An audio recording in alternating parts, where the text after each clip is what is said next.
I would like to ask Steph from the Tyendinaga Support Committee to talk about the different ways that we can actually take up that responsibility that Sue was just talking about. But as she comes forward, and before we do a Q&A, I would like to invite all the people at the back of the room and sitting on the floor to come forward, because there's 3 rows of seats at your disposal. And Steph, if you can come forward with that crew.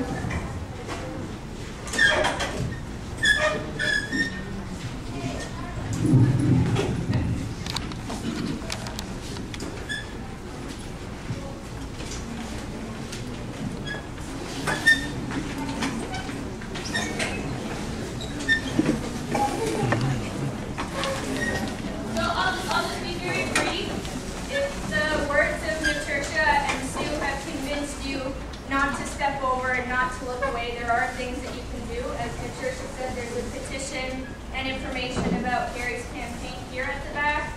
And the Tyendinaga Support Committee also has an information table here. You all on your seats should have received very straightforward information about how to stay in touch with us, to sign the petition for Shawn's release, to support the Legal Defense Fund, which not only goes to Shawn, but also goes to winterizing the quarry, the core of the resistance in Tyendinaga.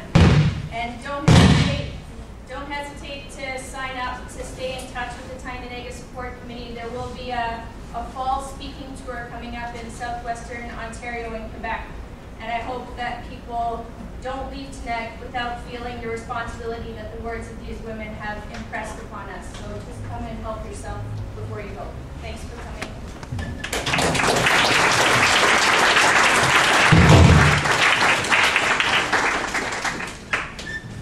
Apologies for the sound pollution.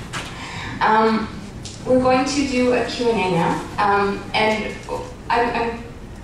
Oh, sorry, I've forgotten something. Before I explain how we're going to do the question and answer period, there's one other announcement. Do you want to come forward and use the mic? Okay.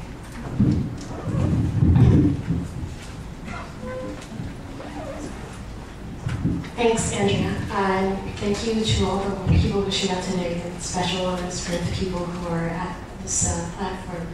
Hi, I'm Natercia from the Women's Coordinating Committee in Chile, Canada. We are a small women's group in Toronto that deals with issues of human rights abuses, specifically towards Indigenous people here in Canada and in Chile. In Chile, the same kind of thing is happening. The pillaging of Indigenous people has been readily known across the continent, and this is not a new occurrence. This happened 500 years ago, and it's still happening today. What we need to understand is that all Indigenous nations, they are sovereign nations. They have to deal with the governments that are currently installed within the Americas on a nation-to-nation basis.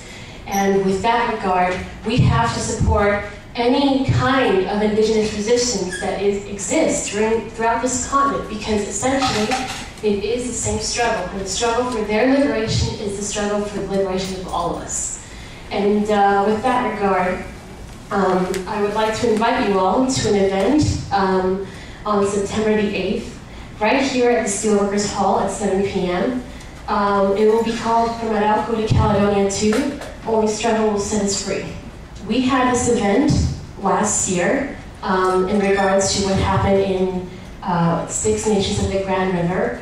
Most of you know it as the town of Caledonia, where people of 6 nations took over land that was being used illegally to construct the Douglas Creek Estates, now known as Campstown.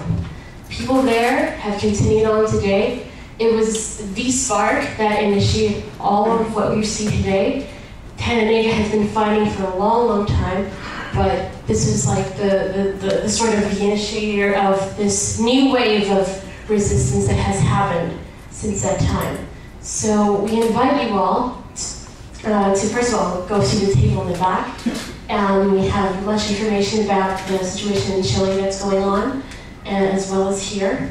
And we invite you all to come and join us. 6 Nations of the Grand River will be here, talking about the issues that they confront on a daily basis as well. as well as people from Charlotte Lake. And just to mention that people from Charlotte Lake tonight are expecting to be raided from the OPP because they are they are blockading supposed mine sites for uranium up at Charlotte Lake, which is about 90 kilometers from Kingston. And they're expecting to be raided tonight, so please be aware of this, and if you can support them, then go and support. We have more information in the back. And so we'd like to invite you all to a night of solidarity. Again, September the 8th, at 7:30 p.m. right here at the Snowmakers Hall. And we're going to have music, we're going to have different representations from different countries, including Venezuela, who is now supporting full-on the indigenous struggle. So thank you very much for everybody coming here, and thanks all for coming. Thank you. Okay, so we're going to take a couple of rounds of questions, and what I'd like to do is invite people who can to make it to the mic over there. If you can't make it to the mic, just raise your hand really high and we'll make sure the mic comes to you. And we'll take a few questions, and then Natercia and Naomi and Sue and Howard will all have a chance to respond, so we'll do that a couple of times. And sometimes it's good to go over what a question is, and a question is usually something you don't know, refers to something you don't know. Your voice usually goes up at the end. It's usually something that has specifically to do with what was just talked about for an hour and a half. And usually you don't ask it at every event. So if your question is sort of like that, please head to the mic.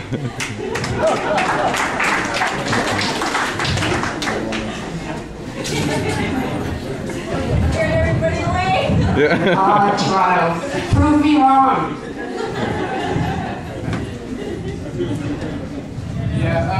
Question.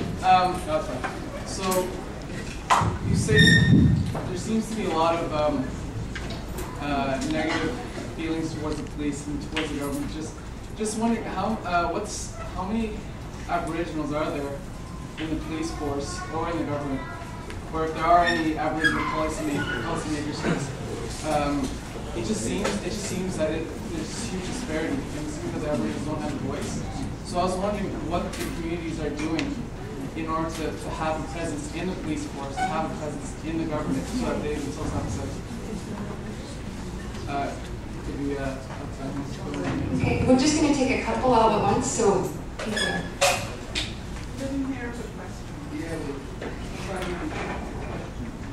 Nobody heard the question.